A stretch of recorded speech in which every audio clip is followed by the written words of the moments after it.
Citadel episode 4 की शुरुआत में नाडिया और मेसन मोरक्को के मैंटिकोर ब्लैक साइट पर जाते हैं अपने एजेंट कार्टर को बचाने के लिए। एक गार्ड को मारने के बाद वो धीरे धीरे अंदर जाते हैं और कई लोगों से लड़ते हैं जो मैंटिकोर के लिए काम करते हैं। नाडिया मैंटिकोर के गार्ड से हैंड टू हैंड फाइट करती है और सभी को आखिर में मार डालती है। फिर दोनों एक कमरे में जाने के लिए तैयार होते हैं और अंदर उन्हें कार्टर मिल जाता है जो बहुत डरा हुआ लग रहा था और वो उनके साथ जाना नहीं चाहता और कहता है मेरे साथ जो भी हुआ वो तुम लोग के वजह से ही हुआ। ये सुनकर मेसन थोड़ा चौंक जाता है। इसके बाद कहानी जाती है 10 साल पहले पेरिस में। नाडिया और मेसन एक दूसरे से बात कर रहे होते हैं एक दूसरे के रिलेशनशिप के बारे में और अब वो दोनों इंटीमेट भी हो चुके हैं, जिस पर नाडिया उसे कहती है कि तुम ज्यादा उड़ो मत क्योंकि मैं पहले भी पेरिस आ चुकी हूँ। मेसन उसे पूछता है क्या तुम्हें कभी प्यार हुआ है, जिस पर वो कहती है नहीं। मेसन को ऐसा लगता है कि जैसे नाडिया को उससे डर लगता है, जिस पर नाडिया कहती है कि मैं भला तुमसे क्यों डरूंगी। फिर नाडिया मेसन को बताती है कि ग्रेस ने टियर 1 में यानी कि उन दोनों के साथ एक और मेंबर को शामिल किया है। उस लड़की का नाम है सेलेस्ट ग्राहम जो पहले नाडिया के साथ ही ट्रेनिंग करती थी और उसने एक बार नाडिया की जान भी बचाई है, इसलिए नाडिया उस पर अपनी जान से ज्यादा भरोसा करती है। सिटाडेल के हेडक्वार्टर में मेसन आता है और वहाँ नाडिया उसे सेलेस्ट से मिलाती है जो कोई और नहीं बल्कि प्रेजेंट वाली एबी है। उनका पहला मिशन उन्हें सौंप दिया जाता है, लेकिन मेसन को बिल्कुल भी भरोसा नहीं है कि सेलेस्ट ये कर पाएगी कि नहीं, क्योंकि वो नहीं जानती कि मैंटिकोर कितने खतरनाक हैं। खासकर एंडर्स और दाविक वो बहुत ही खतरनाक क्रिमिनल हैं, लेकिन सेलेस्ट उन दोनों क्रिमिनल भाइयों के बारे में बहुत कुछ जानती है। दोनों एम्स्टर्डम में मिलकर इलीगल बिजनेस चलाते हैं। ड्रग्स, हथियार और लड़कियों को बेचना उनका काम है, पर अब वो अपना बिजनेस बढ़ाने वाले हैं और दोनों बहुत शातिर हैं क्योंकि एंडर्स एक कैम्ब्रिज ग्रेजुएट है और वो अक्सर अपना वॉर टेक्नोलॉजी यानी कि हथियार बनाता है और उनकी बोली लगवाकर उन्हें बेच देता है। और हाल ही में सिटाडेल को उसकी नई टेक्नोलॉजी मिल गई है जिसे वो ऑज की बुलाता है। हालांकि ये हथियार अभी कंप्लीट नहीं हुई है, लेकिन अगर ये टेक्नोलॉजी पूरा हो जाता है तो इससे वो किसी भी कंट्री के इंफ्रास्ट्रक्चर को हैक कर सकते हैं, जिससे वो पूरे देश को कब्जे में ले सकते हैं।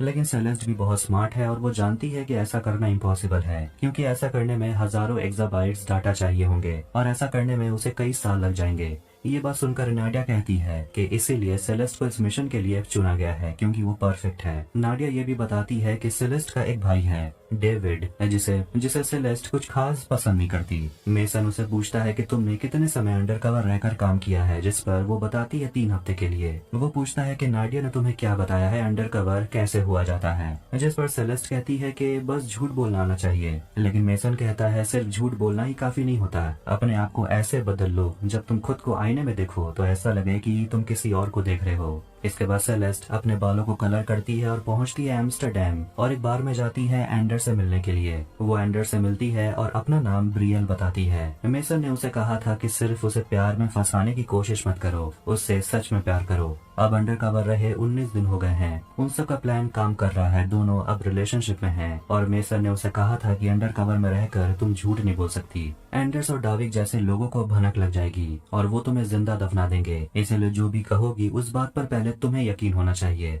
सेलेस्ट का काम है ऑस्की के बारे में सब कुछ पता लगाना, चाहे जैसे भी हो, इसीलिए वो एंडर्स के बहुत करीब जाने की कोशिश करती है। एक रात वो एंडर्स से पूछती है कि आखिर तुम बना क्या रहे हो, जिस पर एंडर्स उसे कुछ खास बताता नहीं। मेसन ने सेलेस्ट से कहा था कि अगर मिशन में अंडरकवर रहने की वजह से वो भूल जाती है कि वो कौन है तो मेसन उसे याद दिलाएगा, उसे फोन करेगा। नाडिया और मेसन लंदन पहुंचते हैं जहां दोनों इंटीमेट होने लगते हैं और अब मेसन टेंशन में आने लगता है क्योंकि सेलेस्ट फोन नहीं उठा रही। 132 दिन हो चुके हैं और कई दिनों से वो फोन नहीं उठा रही, इसलिए मेसन जाकर देखना चाहता है, लेकिन नाडिया कहती है कि वहाँ जाना खतरनाक होगा और वैसे भी कोई ना कोई रीजन तो जरूर होगा, वो खुद को संभाल लेगी। मेसन कहता है कि कार्टर ने बताया कि कुछ तो गड़बड़ी हुई है, इसीलिए मुझे टेंशन हो रही है और वो बताता है कि सेलेस्ट का भाई डेविड के बारे में जिसे जुए खेलने की लत है और उस पर लाखों की उधारी है और हो सकता है कि सेलेस्ट अपने जुड़वा भाई को बचाने के लिए सिटाडेल को ऑस्की ना देकर उसे बेच देगी अपने फायदे के लिए, ताकि उस पैसों से वो अपनी भाई की जान बचा पाए। नाडिया कहती है कि तुम ज्यादा ही कुछ सोच रहे हो, ऐसा कुछ नहीं होने वाला। लेकिन मेसन को इस बात की चिंता है कि अब एंडर्स अपने टेक्नोलॉजी को रेडी करने वाला है क्योंकि उसे एक बायर मिल गया है।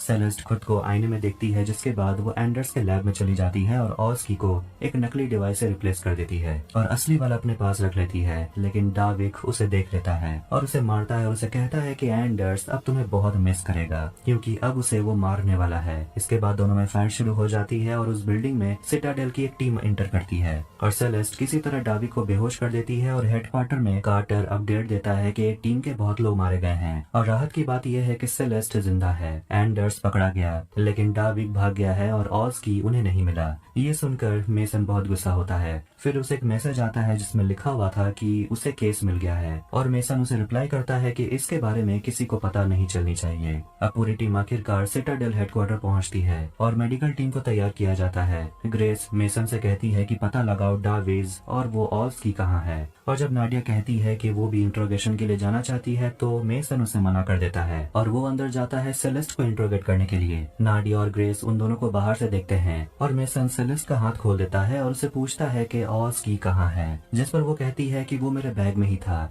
अब मुझे पता नहीं वो कहाँ है। लेकिन उसके बैग में नकली ऑज की होता है और मेसन उसे पूछता है कि वहाँ हुआ क्या था। सेलेस्ट अपनी दोस्त नाडिया से कहती है कि तुम्हें भी क्या यही लगता है कि मैंने उस मशीन को चुराया है अपने फायदे के लिए, और कहती है कि मैं यहाँ नहीं आती तो अच्छा होता। वो मेसन से कहती है कि मैं सब कुछ सही कर रही थी, लेकिन मेरे वहाँ से निकलने से पहले ही तुमने अपनी टीम को वहाँ भेज दिया। मेसन उसे पूछता है दावी कहाँ है, और वो बताती है कि मैंने उसे वहीं बांध दिया था, लेकिन मेसन उसे बताता है कि वहाँ उन्हें कोई भी नहीं मिला। जिसके बाद मेसन डेविड के बारे में बात करता है, यानी कि उसके भाई के बारे में, जो हमेशा बचपन में अपनी बहन सेलिस्ट को अपने सौतेले बाप से मार खाने से बचाता था, और अपनी बहन को बचाने के लिए उसने बहुत सारी कुर्बानियां भी दी हैं, और इसीलिए अब सेलेस्ट उसकी मदद करना चाहती थी ऑज की को बेचकर। इसके बाद मेसन उसे डेविड का लाइव फीड दिखाता है, जिसे देखकर सेलेस्ट घबराने लगती है और कहती है कि इसमें उसका कोई लेना देना नहीं है। मेसन अपनी टीम से कहता है हथियार रेडी करो और निशाना लगाओ, और अगर डेविड को बचाना है तो सेलेस्ट को बताना होगा कि ऑज की कहाँ है। पूछता है क्या तुमने उसे बेच दिया है, और जैसे ही मेसन अपनी टीम को ऑर्डर देता है वहाँ नाडिया आ जाती है और ये सब बंद करने के लिए कहती है। मेसन बाहर आकर बहुत गुस्सा होता है कि बीच में ही इंट्रोगेशन को रोक दिया गया। नाडिया भी चिल्लाती है कि तुम अपनी टीम के एक मेंबर को इंट्रोगेट कर रहे थे, वो कोई दुश्मन नहीं है। मेसन कहता है कि हर जगह से अलग अलग कहानियां सुनने को मिल रही है, मैं भरोसा किस पर करूं। पर नाडिया को यकीन है कि सेलेस्ट ने जो किया है खुद को बचाने के लिए किया है, और वह सेलेस्ट को जानती है ऑज की उसके पास नहीं है।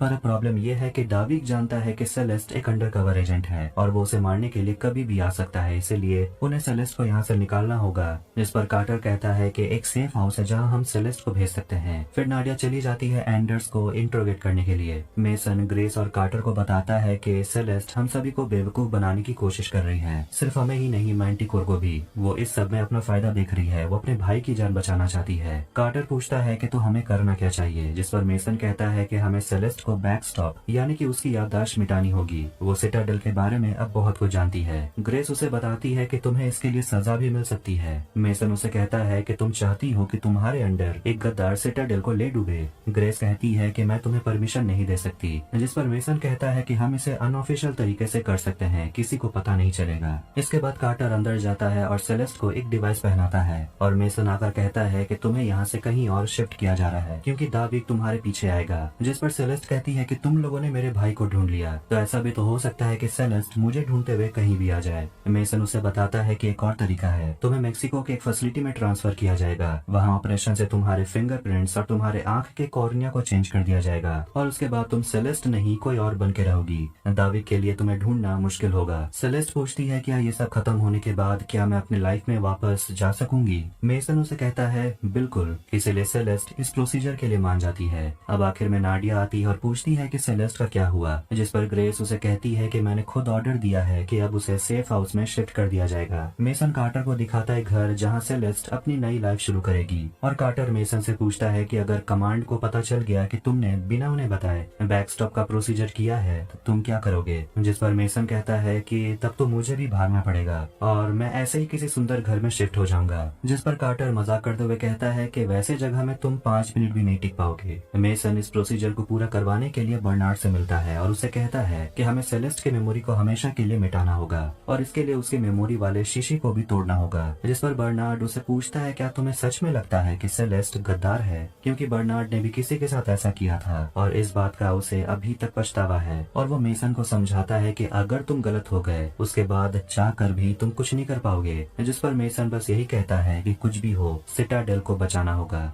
मेक्सिको सिटी के सिटाडेल बैकस्टॉप फैसिलिटी में सेलेस्ट को लाया जाता है और बैकस्टॉप प्रोसीजर शुरू होता है, पर ये नाडिया को नहीं पता था कि उसकी दोस्त के साथ ऐसा कुछ हो रहा है। उसे तो लगता है कि उसे सही सलामत एक घर में शिफ्ट कर दिया गया है, जिसके लिए वो मेसन को थैंक यू कहती है। कार्टर आकर मेसन को बताता है कि डावी के पास ऑस्की नहीं है और यहाँ खुलासा होता है कि कार्टर के पास सिटाडेल के कम्युनिकेशन का सारा एक्सेस है और वो बताता है कि सेलेस्ट को सच में नहीं पता कि ऑस्की कहाँ है और कोई तो था जिसने टीम के चीफ को कहा था ऑस्की लाने के लिए, और वो जो भी था वो टियर 1 एजेंट था और उसने जो कुछ भी किया है वो नियम के खिलाफ है और जिसने ये किया है वो कोई और नहीं बल्कि नाडिया है और नाडिया ने ही टीम के चीफ को कहा था ऑस्की उसे चुपचाप दे देने के लिए। और कार्टर जानता है कि मेसन ये सब कुछ जानता है पहले से ही, लेकिन फिर भी उसने सेलेस्ट की यादों को मिटाना सही समझा और मेसन ने ऐसा इसलिए किया था कि किसी को भी नाडिया पर शक न हो, क्योंकि मेसन नाडिया से प्यार करता है। इसीलिए उसने सभी को गुमराह किया ये कहकर कि सेलेस्ट को पता है ऑस्की के बारे में, जबकि ये सब झूठ था। सेलेस्ट हमेशा से बेगुनाह थी। तो ये कहा जा सकता है कि गद्दार कोई और नहीं बल्कि नाडिया ही है, लेकिन मेसन इस बारे में और बात नहीं करना चाहता। फिर कहानी प्रेजेंट में आती है जब दोनों गए हुए थे कार्टर को बचाने के लिए, लेकिन कार्टर उनके साथ आना नहीं चाहता और कहता है यहाँ जो कुछ भी हुआ है ये सब कुछ नाडिया के वजह से हुआ है। और इसी के साथ सिटाडेल एपिसोड 4 यही एंड होती है। वीडियो पसंद आया तो वीडियो को लाइक करे, चैनल को सब्सक्राइब